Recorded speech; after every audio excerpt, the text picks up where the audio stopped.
Continuing reading, the next chapter is called The Mind Model.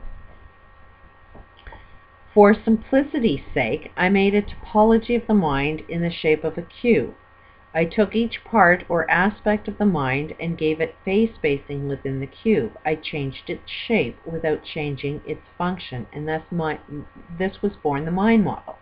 This model was proven to be the most helpful and most universal tool for visualizing, understanding, and working the dynamics of the mind that I have ever seen. The mind model has been tested over the course of many years.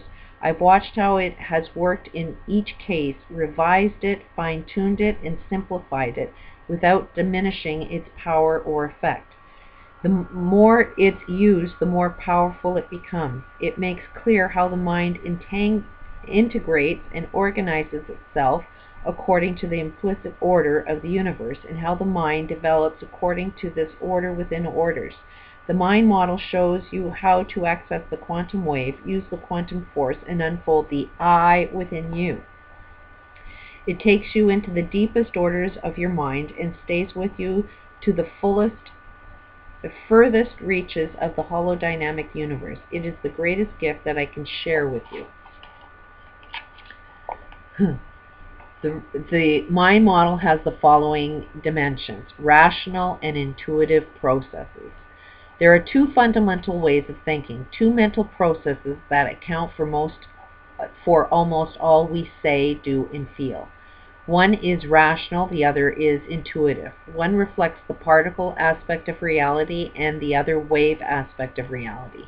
The rational process takes place mainly within the left hemisphere of the brain. Here can be found our ability to count and calculate, to think in linear logical sequences, and to analyze, to detect details or particles. Rational thinking allows us to take the particles, count them, and find some rational relationship between them. It makes literal sense of all the parts within the left hemisphere. We do most of our everyday thinking. We balance the budget, read the newspaper, hand the ordinary tasks of daily life. That's like you have all of these rules in your left brain. So everything new, every experience you have, you go back into all of the rules that are stored in your left brain thinking that just replay over and over and over again. I took computer programming, and you have business rules. So any design that you make has to fall within those business rules. It can never change. That's why I'm kind of against this Venus project, because it locks in a complete left brain thinking that will only have what is common sense. That's what your common sense is the common sense within the rules of your mind that you choose to live your life with every friggin' day. That's why nothing ever changes, because it's the same game over and over and over again, because it's the same rules. You need to change those rules within your left brain thinking. The intuitive process of the mind takes place mainly within the right hemisphere of the brain. This hemisphere deals with the wave aspect of reality and is home of our imagination, creativity, artistic abilities. Here our mind dreams, makes love, sees the whole picture, and feels with emotion. Here can be found our ability to phase space, to see the world as an interacting, dynamic whole, and to perceive potential. Here resides the I, the full potential self, and here are the keys to opening the door of the unlimited potential of the quantum wave. Meaning, your left brain has all of the same rules over and over and over again. You know, your left brain knows that 1 + 1 is 2. Your left brain has all of your common sense, everything that's logical, everything that's true, all the way down is in your left brain thinking. To change your mind, you have to go into your right brain, imaginative. What else could possibly be true? Your right brain, ironically, controls heart. So it's like you will get all new information based on anger. If you're angry, you will get new ideas, but those new ideas will support everything that's anger. But if you are loving, that loving feeling, and you get new rules, then you design new rules that sustain that loving feeling. Kind of fun. The intuitive process of the mind takes place. Oh, did I read that? The full potential self. Here lies the key. Okay. These two hemispheres also control our body. Split brain experiments with Roger Sperry and others cut the corpus callosum, the band of nerve fibers connecting the two hemispheres, in order to save the lives of certain epileptics, have shown that the left hemisphere of the brain controls the right side of the body, while the left hemisphere controls the left side of the body. Thus, writing is done with the right hand in most people because it is mostly rational or left brain activity. I'm going to go into reading this rational mind thinking. This is one side of your brain and how it works. Particle focused. Picks out the notes in a melody, letters in a word, takes everything apart. The analytical process analyzes everything, wants to know all the facts and details to find the logical explanation for everything. Literal. Gives an exact meaning to things, wants a place for everything and everything in its place. This is like if you have obsessive compulsive disorders, you're too much in your left brain thinking. Everything's got to be in order, and you will be obsessively compulsive and create a freaking illness there. Verbal. Forms and processes words. Your talker, reader, writer, recalls names and dates, spells. So if you got really good spelling, you're probably a really good left brain thinking. You're dealing with the same rules over and over and over again. If you're a bad speller like me, you're probably right brain thinking, imaginative. Your mind is always open to new possibilities. Be a bad speller. Linear processes things one step at a time. Looks at how one thing follows another or causes another to happen. Mathematical. Focuses on numbers and symbols, counts, looks at rules by which things relate, sees all things as mathematical. That's why I had to get into science, because I see we speak in mathematical language.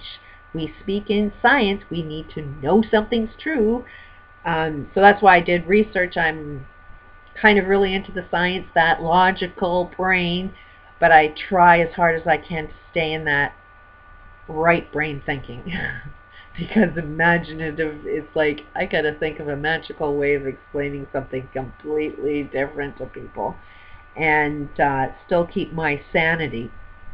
Talk in the language that everybody talks, but really push for we need to open up our imagination. The intuitive mind, this is your right brain thinking. Wave focused. Hears the melody, gets the message in speech or writing, puts everything together. Holistic, combines and connects, processes all types of information simultaneously, sees the whole picture, makes quantum leaps. That's like non-linear thinking. It just gets it all in one shot and not linear. Metaphoric, gives deeper meanings, connotations, and images to things, allows for new possibility. Emotion, creates feelings, intensity, and passion. So the more feeling you are, I mean, some of the people that you see that are really, really passionately pissed off, they are highly right brain thinking, that are just replaying the same negative left brain thinking all the time, but they're extremely emotional. They can't control their emotions. And usually it is caused by a great deal of pain. That pain, that recycling of the same rules over and over again, means they're searching for an answer. Their computer is, gotta find an answer, gotta find an answer, gotta find an answer. I'm going to be passionately, obsessively, emotionally until I find that logical reason to jump out of it. Can you kind of see the insanity of that? Imaginative. Imagines dreams, makes up stories, knows how to play, wonders what if, senses new possibilities. Spatial. Relates your position to everything around you, helps you find your way around the house, drives a car, walk, or run automatically. It's like you need your left brain to learn how to drive, but after you learn how to drive, your imagination takes over, and your right brain intuitively knows the rules of the road. You don't even have to think about the rules. It's just automatic. Creative, comes up with new ways of doing things. Envisions, solves problems. Your lover, artist, poet, inventor, musician is everything that's right brained. I'm going to continue reading the last sentence. Thus, writing is done with the right hand in most people because it is mostly rational or left brain activity. But we say something is from the heart when our intuitive mind is involved because the intuitive mind functions mainly in the right brain, which when activated stimulates the left side of the brain and thus the heart. The heart is one of the most sensitive organs to respond to the right hemisphere. Heartfelt means just that. Our intuitive thinking is literally felt in the heart. So that's why if you're in a lot of pain, it's lacking love. If you're feeling really love, you're getting it from your heart. Now, your intuitive process with this wave focus is well adapted to understand quantum thinking in the holodynamic universe and to solve even your most difficult problems. Not so your rational process with its natural limited particles focus. Solving problems from a strictly rational point of view is laborious, lengthy, and often unsuccessful. But when you use your intuitive process to get in touch with the thought streams of your mind, to concentrate on the orders within orders, problem solving becomes dynamic, dramatic, easy, and enduring.